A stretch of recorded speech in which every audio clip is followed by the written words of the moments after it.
16-bit 16, you've never seen a review like this. Weird old games you cannot tame, this world that you miss. SNES Man is the champion, he is 16-bit. SNES Man is the champion, he is 16-bit.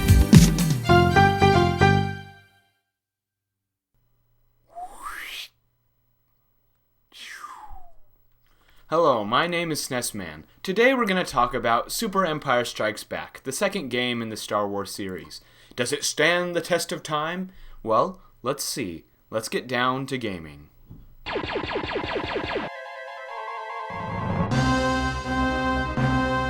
This has to be the most epic title screen of any of the Star Wars games. Just perfect.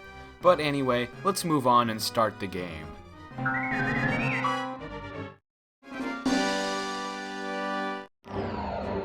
Here we are at the first level, which takes place at the icy planet of Hoth from the movies.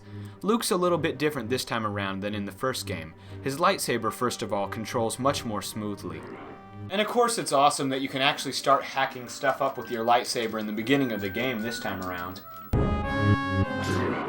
Then you get pelted by snowballs, one of the most lethal and terrifying things in video game history. After this horrifying ordeal, Luke gets to ride one of those snow camels called Tauntauns. Unfortunately, you never get a rest inside its organs like in the movie. Too bad. Still, the Tauntaun riding scene is lots of fun, and it's a good way to kick off the game. The next few levels take place inside really hard ice caves. I hate these Yeti enemies that can freeze you.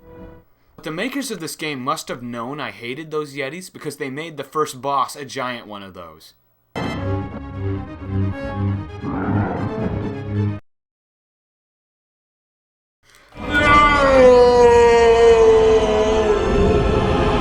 Okay, as much as I hate being frozen, this is a pretty good first boss. You can memorize its patterns and do pretty well against it, so it's fun to fight. After this, you'll keep on adventuring on the icy world of Hoth, which makes up about half of the game. This part is actually surprisingly difficult.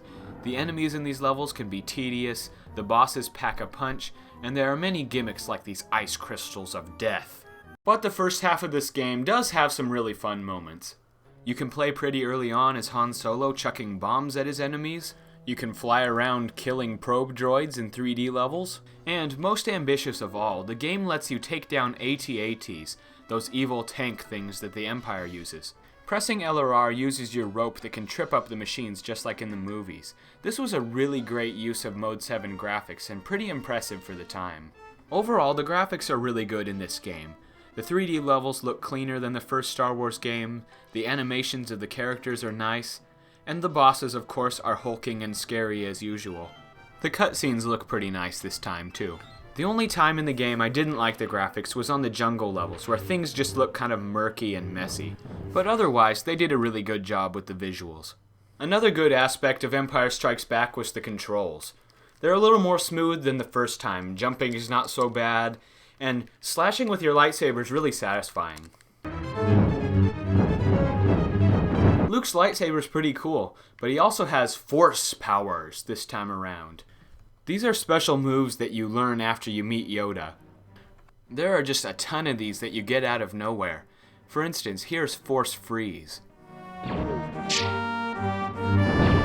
These powers are really useful, but you only have limited energy with them. Some moves, like invisibility, tend to run out really quick. My favorites, though, are Force Elevate, which lets you float and jump higher, and Force Heal, which recovers your health, which is obviously freaking great. These moves really brighten up the last levels of the game, but my main problem is you don't get time to learn them. The game just throws 8 new powers at you and says, "Oh, better be good with the Force. Otherwise..." Maybe they should have just given you fewer Force powers so you could focus on learning those, especially since you already have to learn how to play as different characters and everything. In fact, both Chewie and Han Solo have their own special moves. Han Solo throws bombs, and Chewie has the awesome spin move. Chewie is my favorite character to play as in this game. I don't know why, he's just a furry god of destruction. Like the first Super Star Wars, this game's pretty challenging. The constantly respawning enemies are pretty unforgiving, and the bosses are hard to kill. Star Wars has a really unforgiving collision detection. In most games like Mario or Mega Man, when you get hit by an enemy, you recoil and flash for a minute, invincible. But in the Super Star Wars series, if you run into an enemy, you just keep colliding with them until you run out of health. Here I'm purposely running into an enemy to show what I mean. Whenever you collide with the enemy, there's no recoil, your health just keeps going down. I know it sounds like I'm nitpicking, but this has really bothered me over the years. The damage system makes it easy to lose health quickly if you're getting attacked by a lot of enemies at once, or you can't escape from boss attacks. I just wish this game didn't have such a weird damage system. Oh well. On the bright side, the high difficulty is really eased by the password mode. Without this game would be a lot harder, and it's nice to be able to continue where you left off. Things to make it better.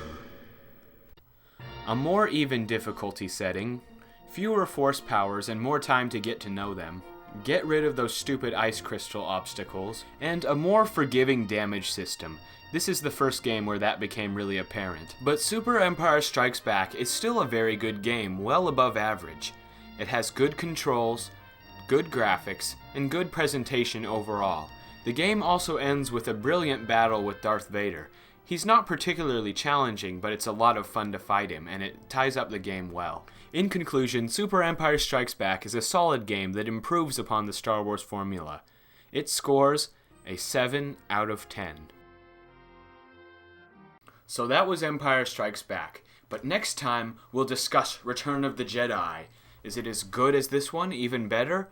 You'll just have to wait and find out. We'll discuss this game, as well as sum up the whole series next time in Part 3. Well, thank you anyway for watching. This has been SNES Man Reviews, and if the Force is strong with you, I'll talk to you again sometime soon.